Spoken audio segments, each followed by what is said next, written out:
नमस्कार दोस्तों, देश प्रदेश खबर आप देख रहे हैं। मैं हूं आपके साथ प्रदीप पंटाल। कल हरियाणा के मुख्यमंत्री अंबाला दौरे पर पहुंचे, जहां पर उन्होंने जन संवाद कार्यक्रम रखा। यहां पर उन्होंने जनता के साथ साथ पार्षदों के साथ भी संवाद किया। इस पूरे जन संवाद में क्या कुछ अंबाला को मिला, क्या कुछ अंबाला ने खोया, इसी पर मुद्दे पर चर्चा के लिए हमारे साथ एडवोकेट धर्मवीर ढींडसा मौजूद हैं, जो कि संयुक्त किसान मजदूर इंकलाब यूनियन के संयोजक भी हैं। इनसे बात करते हैं। बहुत बहुत स्वागत है धर्मवीर, सबसे पहले आपका। धन्यवाद आपका और आपकी पूरी टीम का। सर, मुख्यमंत्री जी कल अंबाला आए, उन्होंने जन संवाद किया, तो क्या आपने वो पूरा कार्यक्रम देखा? क्या लगता है, क्या फायदा इससे आम जनता को मिल रहा है? देखिए, जहां तक कार्यक्रम का सवाल है और उसके नाम का, केवल नाम जन संवाद है। वास्तव में यह कार्यक्रम भाजपा के कार्यकर्ताओं को संगीनों के साए में बिठाकर केवल उनके साथ बातचीत करने का कार्यक्रम है। जनता से इसका कोई सरोकार नहीं, जनता से कोई लेना देना नहीं। जो मुख्यमंत्री के कार्यक्रम जन संवाद के नाम पर हो रहे हैं, उसमें आम जनता से जुड़े, चाहे वो किसानों के प्रतिनिधि हों, कर्मचारियों के प्रतिनिधि हों, आशा वर्कर हों, या जो बेरोजगार युवक हों, या क्षेत्र के मुख्य तौर पर जो रिप्रेजेंट करते हैं सरपंच पंच, वो हों, उनको इस कार्यक्रम में अगर वो घोषणा कर दें कि वो उनसे जुड़े मुद्दों के बारे में सवाल करने मुख्यमंत्री से उनके जनसंवाद कार्यक्रम में जाएंगे, तो उनको एप्रीहेंड कर लिया जाता है, नजरबंद कर लिया जाता है। ऐसे में जब आप आम जनता को कार्यक्रम में आने नहीं देते, एक ऑडिटोरियम में केवल भाजपा कार्यकर्ताओं को बिठाकर, वो भी संगीनों के साए में, पुलिस के पहरे में, केवल उनके साथ बातचीत करते हैं, उनके ऊपर आप भाषणबाजी करते हैं, भाषण झाड़ते हैं। अगर कल के कार्यक्रम की मैं बात करूं, 40 मिनट मुख्यमंत्री ने अपना भाषण दिया, 90 मिनट का कार्यक्रम था। जनसंवाद के नाम पे पहले जनता नहीं थी, दूसरी उनकी सुनवाई की नहीं गई। जो लोग वहां थोड़े बहुत भाजपा कार्यकर्ता थे, उनकी भी सही मायनों में सुनवाई नहीं हुई। तो ये जनसंवाद नहीं है। मैं तो कहूंगा कि मुख्यमंत्री हरियाणा कहीं ना कहीं सरकारी खर्च पर अपने संगठन के कार्यक्रम, अपने लोगों के साथ बातचीत करना और आगामी जो चुनाव है जनसंवाद के नाम पर, उसकी तैयारी कहीं ना कहीं सरकारी खर्च पर करने का काम मुख्यमंत्री हरियाणा कर रहे हैं। किसी भी मायने में इसको जनसंवाद कहा नहीं जा सकता।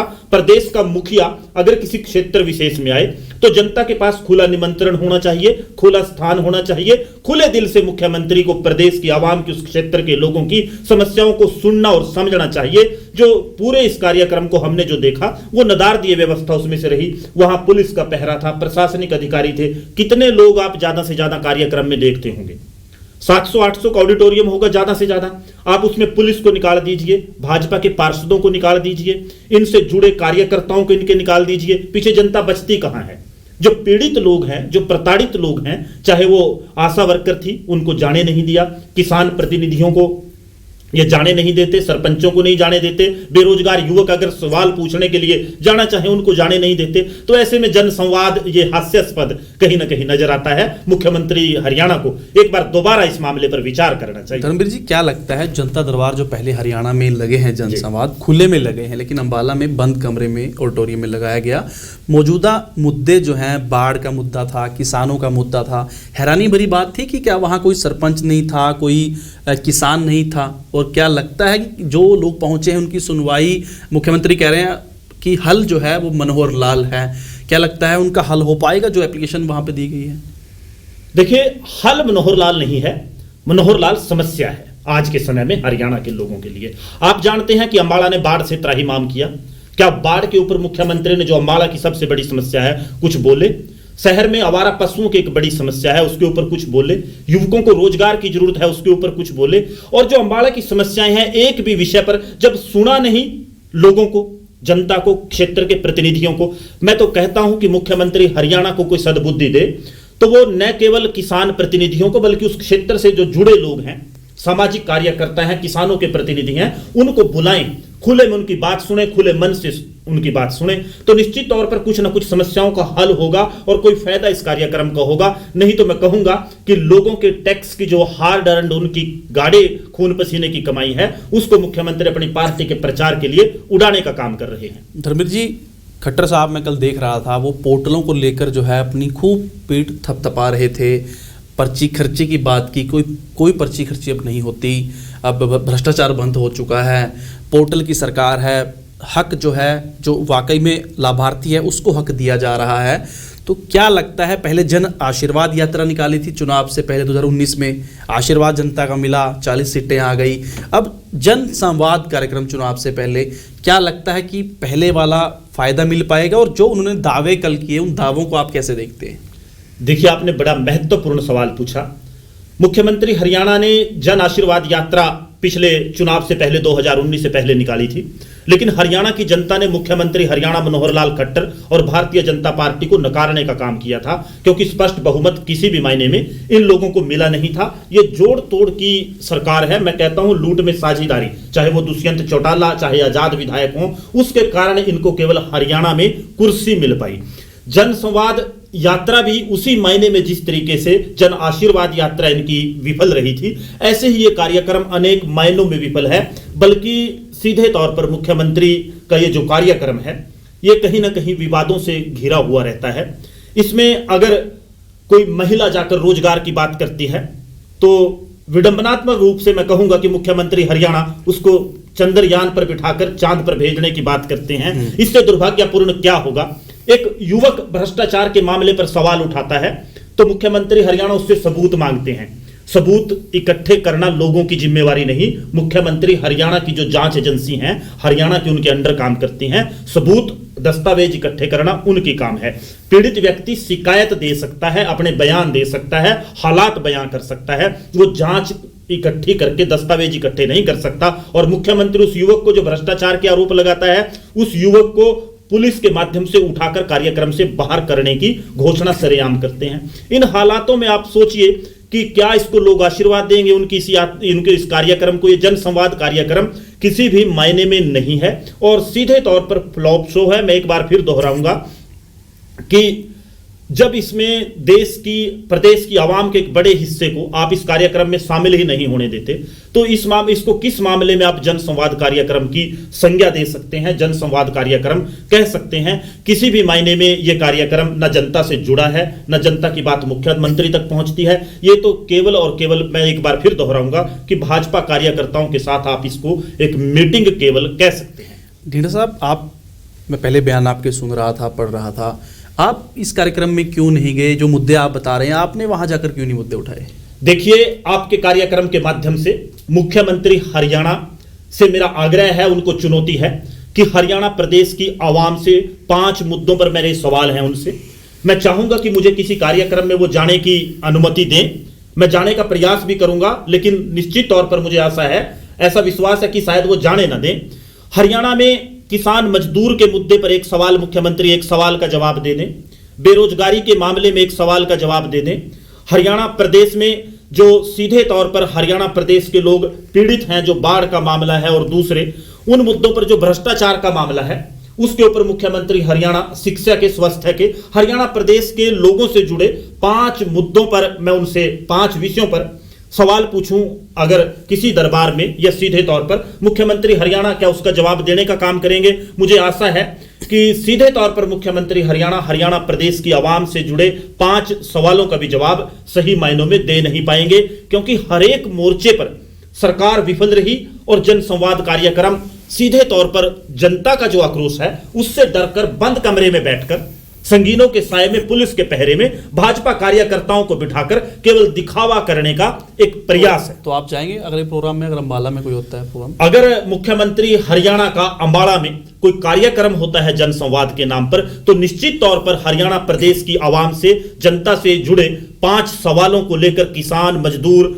बेरोजगार युवक, विद्यार्थी, शिक्षा का जो मामला है, चिकित्सा का मामला है और भ्रष्टाचार का मामला है, इन 5 विषयों पर सवाल पूछने मुख्यमंत्री हरियाणा से मैं जाऊंगा। आप सब जानते हैं कि हर एक वर्ग जो आम आवाम से जुड़ा है आज हरियाणा का पीड़ित है, प्रताड़ित है, लेकिन मुख्यमंत्री हरियाणा खुद अपने पीठ थपथपाने का काम इन जन संवाद कार्यक्रमों के माध्यम से करते हैं। मैं तो बल्कि कहता हूं कि हरियाणा के गृह मंत्री जो दरबार लगाते हैं, जनता दरबार, कहीं ना कहीं उसकी ख्याति को देखकर शायद मुख्यमंत्री हरियाणा ने जन संवाद शुरू कर दिया।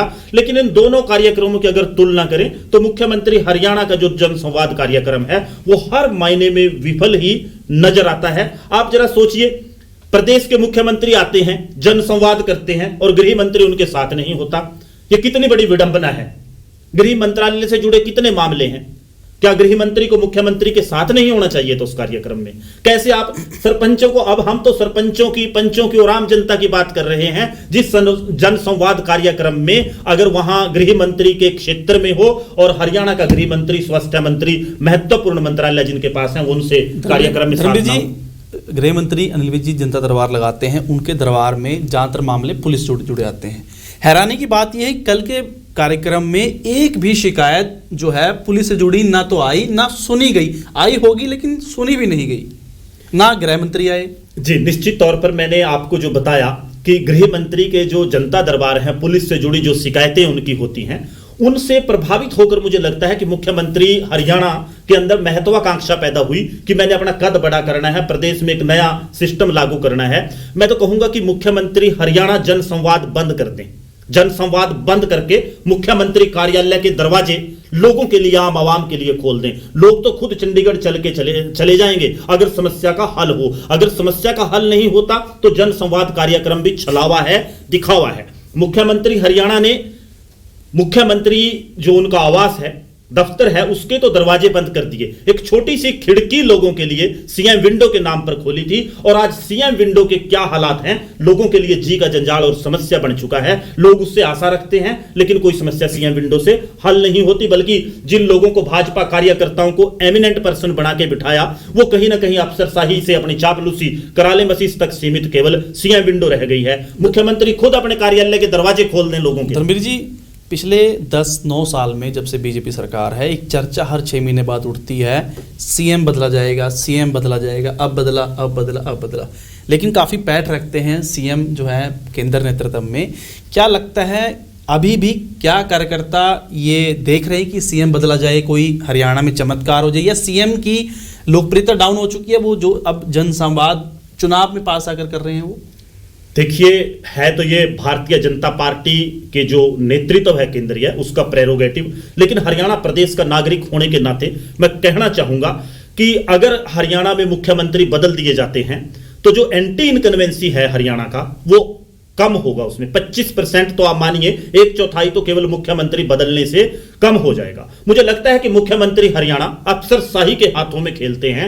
हरियाणा में उनको पोर्टल देवता का नाम हम देते हैं, किसानों के कार्यक्रम में पोर्टल देवता के नाम से नारे लगते हैं, क्योंकि हरियाणा की जनता को पोर्टल के अड़ंगे में उलझाते हैं और खुद अपनी पीठ थपथपाते हैं पोर्टल के नाम पर, जबकि पोर्टल की जो व्यवस्था है सीधे तौर पर हरियाणा में विफल है, लोगों के लिए जी का जंजाल बन चुकी है, समस्या बढ़ चुकी है। हरियाणा के मुख्यमंत्री को बदलना या ना बदलना, मैं दोहराऊंगा, भारतीय जनता पार्टी का प्रेरोगेटिव है, उनके नेतृत्व को सोचना है। लेकिन जहां तक हरियाणा प्रदेश की जनता और आवाम का सवाल है, आप सब जानते हैं कि मुख्यमंत्री हरियाणा और भारतीय जनता पार्टी को हरियाणा प्रदेश की जनता 2019 में नकार चुकी है। जनता के नकारे जाने के बाद, जनता के द्वारा अविश्वास व्यक्त किए जाने के बाद भी मुख्यमंत्री हरियाणा को भाजपा के केंद्रीय नेतृत्व ने जो हरियाणा में मुख्यमंत्री के तौर पर बिठा रखा है। धर्मवीर जी, आखिरी सवाल, सीएम साहब जब भी किसी जिले में, किसी शहर में आते हैं, एक उम्मीद रहती है कि घोषणा होगी, किसानों टकटकी लगाई बैठे थे, मीडिया बैठी थी, नेता बैठे थे, लेकिन सिर्फ एक सीसीटीवी के लिए सर्वे करवाने के अलावा मुझे नहीं लगता कि कोई घोषणा उन्होंने की। बाढ़ आई उसके लिए कोई पैकेज, हमने सवाल भी देश प्रदेश खबर ने किया कि बाढ़ आई उसके लिए वही रटा हुआ जवाब, सर्वे किया जा रहा है, रिपोर्ट मांगी जा रही है, कोई घोषणा ना होनी, ये भी कहीं ना कहीं सवाल खड़ा करता है कि अंबाला के लिए कोई घोषणा कल नहीं हुई। जी, निश्चित तौर पर अंबाला एक ऐतिहासिक जिला है और भारतीय जनता पार्टी की जो आज हरियाणा प्रदेश में और 2019 और 14 में जो सरकार हरियाणा प्रदेश में है, उसमें जो उत्तरी हरियाणा है उसका बड़ा योगदान है। लेकिन मुख्यमंत्री हरियाणा कोई सौगात अंबाला को देना तो दूर की बात, कोई जो समस्याएं अंबाला के लोगों की हैं, जिनका वो सामना कर रहे हैं, उनमें भी किसी समस्या के ऊपर कोई बड़ी घोषणा करते कि बाढ़ के लिए ये मास्टर प्लान तैयार कर दिया। कोई अंबाला के लोगों में, जो अंबाला कभी साइंस सिटी के नाम से विख्यात था, जो मिक्सी उद्योग जो अंबाला का चौपट हो चुके हैं, कोई किसी तरह की अंबाला के लोगों को राहत किसी मामले में देने की मुख्यमंत्री बात करते, वो सीधे तौर पर जो कार्यक्रम था उसमें अंबाला के लिए कुछ नहीं मिला। केवल मैं तो कहूंगा एक बार फिर कि भाजपा कार्यकर्ताओं के साथ उन्होंने जो अपना चर्चा थी उनकी कार्यक्रम की वो की, और भाजपा कार्यकर्ता भी आप सही मायनों में कह नहीं सकते कि अंबाला जिला के पूरे उसमें शामिल होंगे, क्योंकि जब गृह मंत्री शामिल नहीं है, सरपंच शामिल नहीं हैं और दूसरे जनप्रतिनिधि जो लोगों से जुड़े हैं या लोगों की समस्याएं उठाने वाले जो लोग हैं वो उसमें शामिल नहीं हैं, तो निश्चित तौर पर ये तो इंडोर बंद कमरे में भाजपा कार्यकर्ताओं का एक सम्मेलन आप इसको कहें, और वो भी सरकारी खर्च पर, लोगों की खून पसीने की गाड़ी कमाई। जी बहुत बहुत धन्यवाद आपका। ये थे एडवोकेट धर्मवीर ढींडसा, जो कि संयुक्त किसान मजदूर इंकलाब यूनियन चलाते हैं, संयोजक उसके हैं, किसान मजदूर से जुड़े मुद्दे उठाते रहे हैं। साफ तौर पर इनका कहना है कि ये जनसंवाद की बजाय बीजेपी का कार्यकर्ता सम्मेलन था, जहां पर पार्षदों को समय दिया गया, कार्यकर्ताओं को समय दिया गया, लेकिन किसान मजदूर गरीब वर्ग से जुड़ा कोई भी मुद्दा जो है वहाँ चर्चा का विषय नहीं बना और ना ही सीएम ने कोई घोषणा की। इसके अलावा एक बड़ी हैरानी भरी बात यह है कि जो हमने नोट की, वहाँ पर पार्षद मौजूद थे, एक दो पार्षद को छोड़कर किसी भी पार्षद ने कोई भी शहर का मुद्दा जो है वो नहीं उठाया, कोई गंभीर मुद्दा नहीं उठाया। सब अपने अपने वार्ड के लिए लगे रहे और कई पार्षदों ने तो गली नालियां तक, छोटे छोटे मुद्दे तक सीएम के सामने उठा दिए, क्योंकि जब हरियाणा का राजा सीएम जो है, प्रदेश का शासक, जब किसी जिले में किसी कार्यक्रम में पहुंच रहा है तो आपके मुद्दे भी बड़े होने चाहिए, आपकी मांग कहां तक होनी चाहिए। लेकिन सोच बड़ी छोटी नजर आई, हैरानी भरा विषय रहा और कहीं ना कहीं सीएम साहब ने कोई अंबाला के लिए घोषणा नहीं की और एक बंद कमरे में, ऑडिटोरियम में इस तरीके के कार्यक्रम में रखा गया, वो भी सवाल खड़ा कर रहा है और सवाल भी एडवोकेट धर्मवीर ढींडसा जी ने भी उठाए हैं। तो उम्मीद करते हैं कि अगली बार जब सीएम साहब अंबाला में आए तो खुले दरबार में एक उनका दरबार लगे और जन संवाद, वाकई में जनता के साथ संवाद जो है वो हो, और देश प्रदेश खबर वाकई में जब भी सीएम साहब अंबाला अगली बार पहुंचेंगे तो जनता के और आपसे जुड़े मुद्दे जो हैं वो प्रमुखता से उनके सामने रखेंगे।